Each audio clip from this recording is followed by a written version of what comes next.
Hello dear students, very good morning all of you.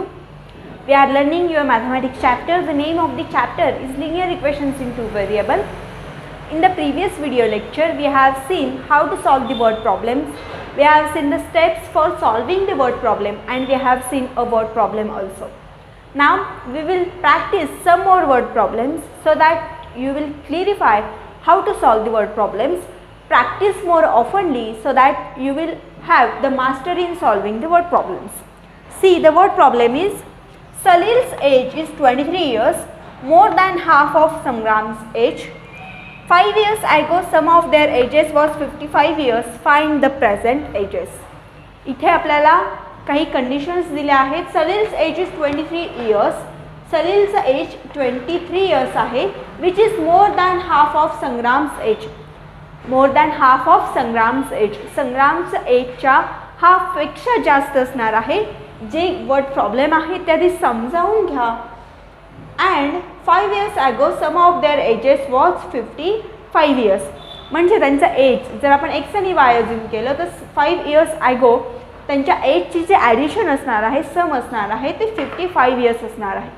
दोन conditions आहेत, दोन equations आपल्याला प्रिपेअर करायचे आहेत. एक्स अँड वाय हे appropriate variables use करू. So see how we will do this. Let's Salil's present age be x year. Here we will start the solution. Salil's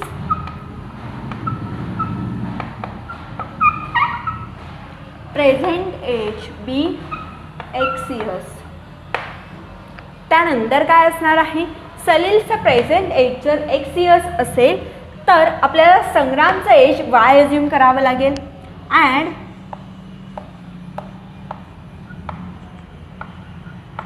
संग्राम्स present age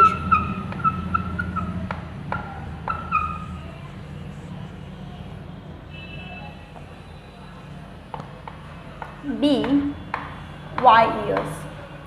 सलीलचं X असेल आणि संग्रामचं present age Y years आपण assume करूया. अजून given information आपल्याकडे काय आहे का, तर Salil's age is 23 years more than half of Sangram's age.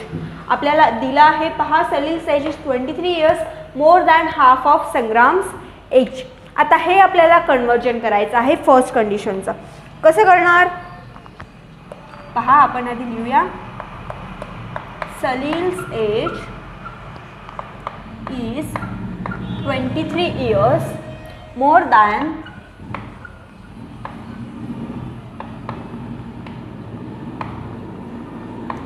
half of Sangram's age.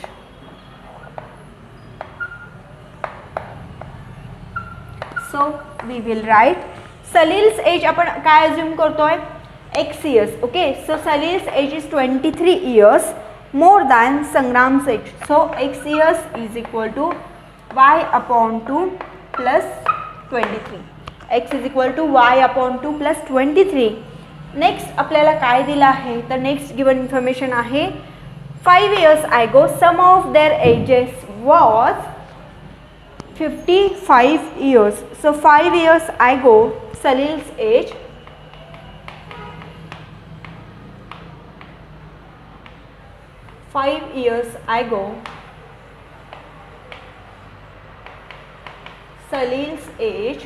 Salil's age आपण काय अज्यूम करतोय, तर x years.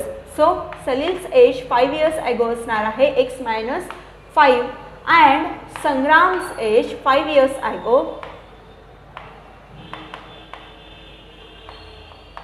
is equal to x minus y minus 5. Okay, 5 years ago आपल्याला एज हवा आहे. सपोज तुमचं एज आता 15 years असेल आणि तुम्हाला तुमचं एज 5 years ago विचारलं, तुम्ही 15 minus 5 करणार आहात, राईट. सो इथे देखील तसंच आहे. सलीलचं एज आपल्याला माहीत नाही, अननोन टर्म आपण एक्स अज्यूम करतोय. संग्रामचं एज वाय अज्यूम करतोय. मग सलीलचं 5 years agoचं एज असणार आहे x minus 5. ओके, आणि त्याच्या प्रेझेंट एजमधून आपण -5 करतोय आणि संग्रामचं प्रेझेंट एज आपण y अज्यूम करतोय. So y -5. ओके, मग आपल्याला कंडिशन काय दिली आहे, 5 years ago sum of their ages was 55 years. म्हणजे त्यांच्या एजेसची आपल्याला सम करायची आहे. x minus 5 plus x plus y is equal to summation is 55. Okay. So finding solutions by solving equation. Equation काय आहे? 2x is equal to y plus 46. So 2x minus y is equal to 46. We will say it as equation number 1. Okay.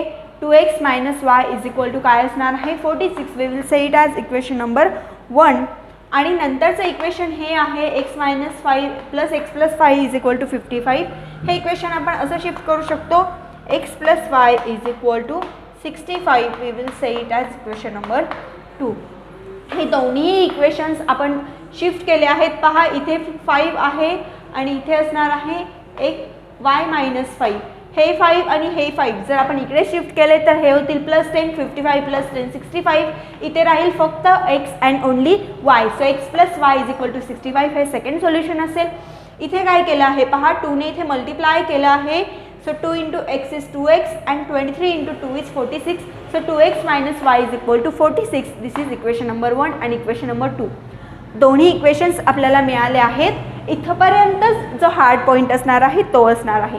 Equations solve करणं खूप easy आहे. हे word problem समजून घेऊन त्या इक्वेशनमध्ये कन्वर्ट करायला यायला हवेत. After that we will add equation both this equation. So adding equation 1 and equation 2. If we will add these two equations, 2x minus y is equal to 46 plus x plus y is equal to 65. We are adding these two equations. पहा equations add करतो आहे. 2x plus x is 3x plus y minus y will get cancelled. 46 plus 65 is 111. So 3x is equal to 111, x is equal to 111 divided by 3. So x is equal to 37. इथे आपल्याला x ची value मिळाली आहे. Now we will calculate the value for y. काय करणार तर substituting किंवा putting x is equal to 37 in एका इक्वेशनमध्ये आपण पुट करूया. Equation is x plus y is equal to 65. आपल्याकडे x ची व्हॅल्यू आहे 37 plus y is equal to 65. पहा y ची व्हॅल्यू काढायची आहे 37. आपण राईट हँड साईडला शिफ्ट करूया. It will become -65 minus 37 is equal to y. If 65 minus 37 is 28, so value of y is equal to 28.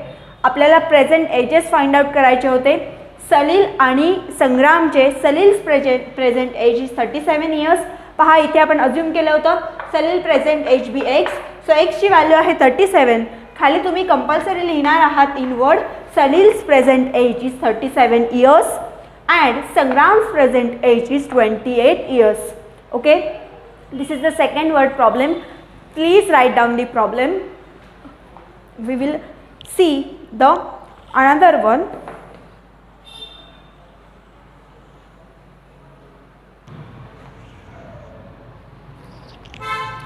See the next example of word problem. Example digit based असणार आहे. Example is a digit number is 4 times sum of its digit. If we interchange the digits, the number obtained is 9 less than 4 times of original number. Then find the numbers. आपल्याला दोन numbers find करायचे आहेत जे आपण x आणि y असे assume करणार. इथे फर्स्ट कंडिशन आहे a 2 digit number is 4 times sum of its digit. जो 2 डिजिट नंबर असणार आहे तो काय असणार आहे 4 टाइम्स समेशन असणार आहे त्याच्या डिजिट्सच्या. मग हे इक्वेशन आपण कसं लिहू शकतो. From first condition we will write the solution. From first condition 2 digit number असणार आहे. Okay, so first 2 digit number असणार आहे 10. I will write 10y plus x is equal to 4 times x y plus x. पहा असं का लिहिलं, सांगितलं आहे 2 digit number is 4 times sum of its digit. 2 digit number is 4 times sum of its digit. If we interchange digit, the number obtained is 9. 10y plus x is equal to 2 digit जो नंबर असणार आहे त्याची sum काय असणार आहे 4 times sum of its digit, म्हणजे x plus y यांची 4 टाइम्स काय असणार आहे हे असणार आहे. Okay, so 2 digit number first आहे 10y plus x is equal to 2 digit number is 4 times sum of its digit. 4 times म्हणजे त्याला आपल्याला इंटू 4 करावं लागेल आणि ते 2 digit नंबर असणार आहे X plus Y. X plus वायच्या समच्या 4 टाइम्स तो नंबर असणार आहे, म्हणून इथे आपण 4 into in bracket X plus Y असं मेन्शन करतो आहोत. हे आपण पुढे सॉल्व करू शकतो. So how we can solve this. 10y plus x is equal to या 4ने या होल ब्रॅकेटला मल्टिप्लाय करूया 4y प्लस 4x. नाव हे सगळं आपण वन साईडला शिफ्ट करूया. It will become x minus 4x plus 10y minus 4y is equal to 0. पहा आता इथे असणार आहे 10y आणि 4y या सिमिलर टर्म्स आहेत.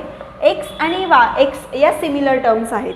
पहा x अँड 4x या टर्ममध्ये आपण मॅथमॅटिकल ऑपरेशन करू शकतो. 10y आणि 4y या टर्म्समध्ये मॅथमॅटिकल ऑपरेशन होऊ शकतं कारण या सिमिलर टर्म्स आहेत. x आणि y या दोन्ही टर्ममध्ये ॲडिशन किंवा सबट्रॅक्शन आपण करू शकत नाही, पण दोन सिमिलर टर्म, दोन एक्सच्या टर्म्स किंवा दोन वायच्या टर्म्स यांच्यामध्ये आपण ॲडिशन और सबट्रॅक्शन करू शकतो. x मायनस 4y इथे होणार आहे minus 3x plus 10y minus 4y. 10मधून 4 गेल्यावर उरतील 6y is equal to 0. So minus 3x plus 6y is equal to 0 हे आपल्याला मिळालं. सो हे जर पुढे आपण फर्दर सॉल्व केलं so we will get minus 3x is equal to minus 6y that is minus 3x is equal to minus 6y that is we will get x is equal to 2y. x is equal to 2y we will say it as equation number 1. पहा आपल्याला first कंडिशनवरून मिळालं आहे 10y plus x is equal to 4 into x y plus x. या 4ने या whole ब्रॅकेटला divide केलं so 4y plus 4x या दोन्ही टर्म्स आपण लेफ्ट हँड साईडला शिफ्ट करूया. सगळ्या टर्म्स आपल्याला वन साईडला घ्यायच्या आहेत, पण या अरेंज करताना एक्सच्या टर्म आणि वायच्या टर्म बाजूबाजूला अरेंज करणार आहोत. x minus 4x answer is minus 3x. 10y minus 4y 6y is equal to 2. आता जर याला हे 6y आपण या साईडला शिफ्ट करूया so minus 3x is equal to minus 6y. 3 3 जा 1 3 2 जा 6 so x is equal to 2y हे आपल्याला मिळालं आहे. x is equal to 2y. Now आपल्याकडे सेकंड कंडिशन आहे. If we interchange digits the number obtained is 9 less than 4 times of original number. Now we will write from second condition. From first condition we got the first equation. Now we will solve by second condition. काय सांगितलं आहे 10x. If we interchange the digits of the number 10x plus y is equal to 2 into 10y plus x minus 9. Then obtain is 9 less than 4 times of original number. 9 ने काय असणार आहे तर लेस than असणार आहे. आता हे आपण कसं सॉल्व करू शकतो. So 10x plus y as it is equal to 2 ने या ब्रॅकेटला आपल्याला मल्टिप्लाय करावं लागेल. 2 into 10y is 20y plus 2 into x is 2x minus 9. ठीक आहे, हे पुढे आपण सॉल्व करू शकतो. हे सगळं आपण या साईडला शिफ्ट करूया. 10x मायनस 2x इथे असणार आहे हे plus y minus 20y is equal to minus 9. Minus 9 ही एक अशी टर्म आहे ज्यामध्ये व्हेरिएबल नाही, त्यामुळे ही टर्म फक्त आपण राईट हँड साईडला ठेवली, बाकी एक्स आणि वायच्या टर्म्स आपण लेफ्ट हँड साईडला शिफ्ट केल्या. 10x minus 2x, the remaining term is 8x, and y minus 20 is minus 19y is equal to minus 9. So 8x minus 19y is equal to minus 9. So x is equal to, this is called as equation number 2. X is equal to 2y is equation number first. 8x minus 19y is equal to minus 9 is equation number 2. Now substituting x is equal to 2y in equation 2, or I will say put x is equal to 2y in equation 2. Equation 2 मध्ये जर x is equal to 2y आपण put केलं तर काय होईल पहा. 8 as it is x ची value आपण पुट करणार आहे 2y minus 19y is equal to minus 9. या 8 ने आपण जर 2 ला मल्टिप्लाय केलं सो 8 टू जा 16, 16y minus 19y is equal to minus 9. 16y minus 19y is equal to minus 9. So 16 minus 19 is minus 3y is equal to minus 9.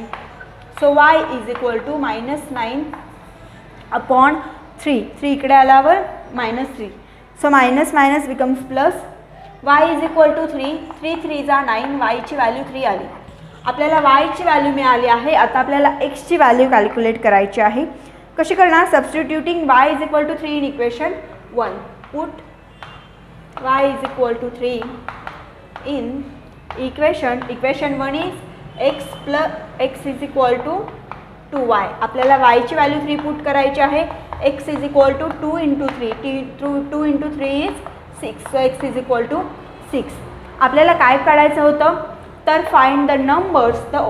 जे numbers असणार आहेत ते असतील 6 and 3. खाली तुम्ही लिहिणार आहात hence the numbers are 6 and 3. जे x ची व्हॅल्यू असणार आहे ती तुम्ही आधी मेन्शन करणार आहात आणि y ची व्हॅल्यू तुम्ही त्यानंतर मेन्शन करणार आहात. That set for today. होमवर्कमध्ये तुम्ही प्रॅक्टिस सेट सॉल्व करणार आहात. प्रॅक्टिस सेटमध्ये जे सगळे एक्झाम्पल्स आहेत त्या सगळ्या एक्झाम्पलचे सोल्युशन्स तुम्हाला PDF फॉर्मॅटमध्ये प्रोव्हाइड केले जातील. ते PDF तुम्ही पाहून अकॉर्डिंगली एक्झाम्पल सॉल्व करू शकता. थँक्यू. Keep studying.